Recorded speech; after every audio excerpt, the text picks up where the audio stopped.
ang legal. Sige, gandahan mo pa! Mga yes, friend, nagkasama niyo ba rin? It's me, Ganda Wanda. Dito pa rin sa 101.1. Yes, FM. And of course, alam niyo naman, ang kantang Marilag, napakaganda pero nabahiran ng kadungisan. Ay nako, naging ano na tato, no? Naging anthem na ng mga kabit.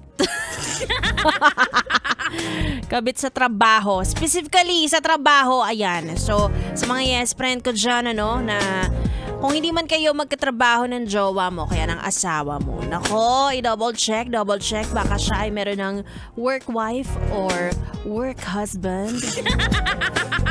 Diba? Hindi ka ba magdududa na palagi silang magkausap ng kaopisina niya, nasa bahay na siya?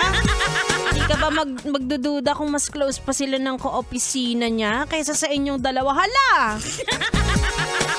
Ikaw ang jowa, diba? Hindi naman sabi nag-overthink kita, pero mag-overthink ka. Nakakalo. Ikaw naman, baka naman ano ka lang, mapaglagay ka lang ng mali siya. Diba? Medyo nakakabaliw lalo na kapag wala tayong hawak na ebidensya, no?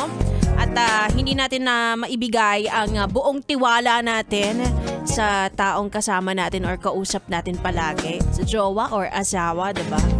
Kasi hindi rin natin talaga masabi. Kasi ang mga yan, yung iba dyan, ang bilis mga te. Makakita lang ng pangkamot. Magpapakamot. Tigil-tigilan nyo yan. Hindi talaga nakakaganda.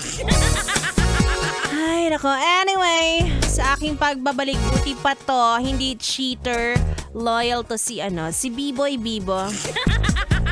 Wala, bakit? Magpapalibre ako mamaya eh.